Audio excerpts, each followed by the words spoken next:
Kai Swinger, a business scholar here. Some of you are followers from my Webble or other communities. You might be thinking, why am I making advanced videos for y'all? Here's my simple hot take on that. If you still have questions on the most basic information about investing, especially when you're oblivious as to how you got a margin call and not a good faith violation, you're still a beginner. If you are still struggling to grasp the terms or refusing to know more because they told you that all it takes is 3 simple patterns, you are still a beginner.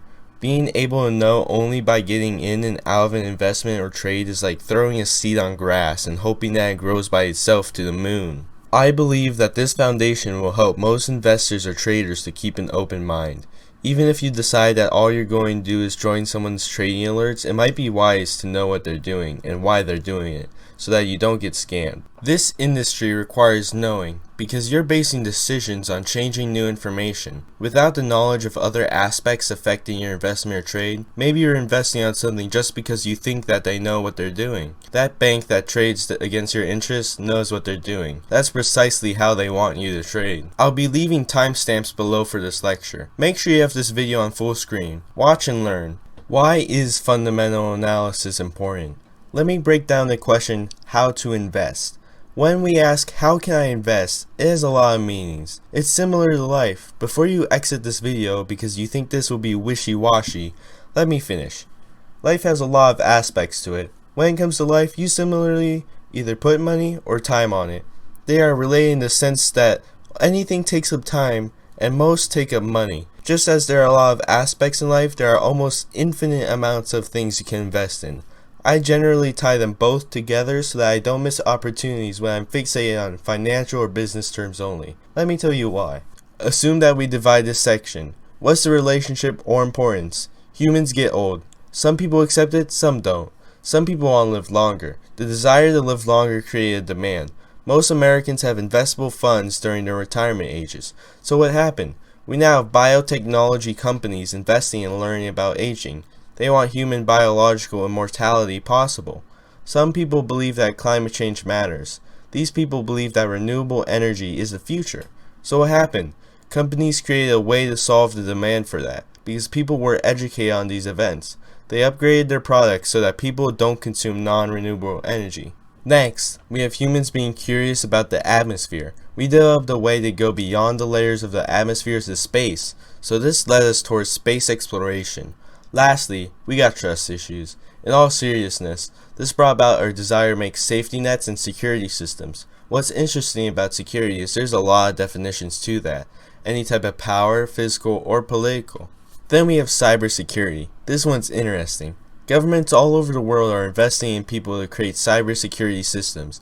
They say that cyber warfare is the future. With the emergence of mistrust towards governments, especially currencies like dollar, euros, pesos, and yen, people created a way to safeguard themselves from government interference of privacy. So now we have cryptocurrencies like Bitcoin and Ethereum. There's an ongoing debate whether they are similar or not. They say that cryptocurrencies are financial instruments. What are financial instruments? I'd simply define them as any contract that holds economic value.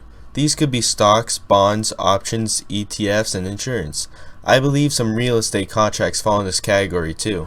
It's interesting how when we perceive investing, we only see financial instruments. We only see safety nets and money, like life insurances, protection from government surveillance, protection from companies' bankruptcies, and investment in different currencies. That we forget these are not the only ones that increase our wealth. So what is the basis of wealth? To simplify this concept, any individual, entity, or nation that can produce and sell the most products is the wealthiest. This is the simplified version of Introduction to Economics. I'm assuming that you haven't taken economics at the very least. That's why some people rely on the fundamentals of a stock instead of the technicals, because they know that the price doesn't justify the production and sales of a company. They think that sooner or later it can't sustain itself and eventually the company disappears by going out of business, possibly without the knowledge of their investors, if we didn't have a regulating body that oversees investments. The reason why, even if the stock market is going to the moon in a health crisis, people and companies think about the short term. They rely only on accumulating money through people's investments in their company or government bailout instead of getting customers to pay for their products. Eventually, the company can't produce anything to sell. All they have is investors' money that they don't have use for. because they don't have customers. If companies continue to have no revenue, eventually they can't sustain the business because they can't pay for monthly expenses like employee salaries or the rent of the work area. Since they can't pay for these things, they can't pay the investor for their investment in their company. Since they can't pay the investor for their investment in the company, the money the investors invested in is lost because it paid the expenses of that company first. Your money is essentially given away at that point because the company isn't obligated to pay you for that loss because as an investor, you are the owner of that company.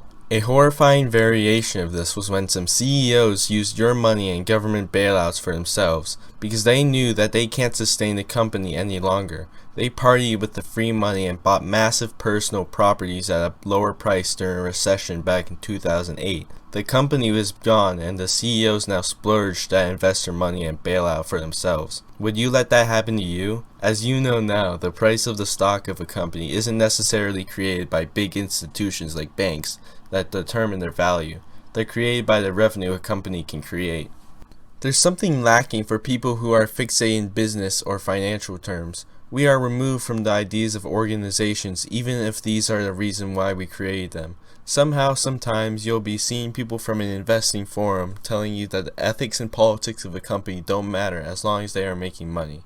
I'd say that mentality may not last. The next day, you'll be seeing a Twitter boycott against it, taking the revenues for that company because it goes against the grain.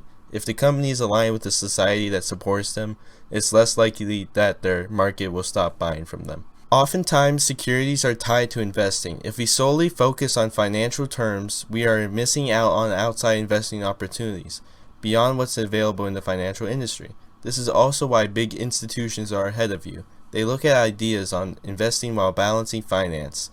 They look at ideas, then the organization, then the value of it, which can be measured through a stock's price. The relevance of fundamental analysis lies on ideas and execution of these ideas by the organizations that campaign for them. Before you exit this video, I'm having a secret giveaway for the random winner who shares the link of this video on their Facebook, Twitter, or Instagram with the hashtag KYSwinger. Be sure to make your post publicly visible. I'll announce the winner on the discussion part of my channel by October 1st, 2020.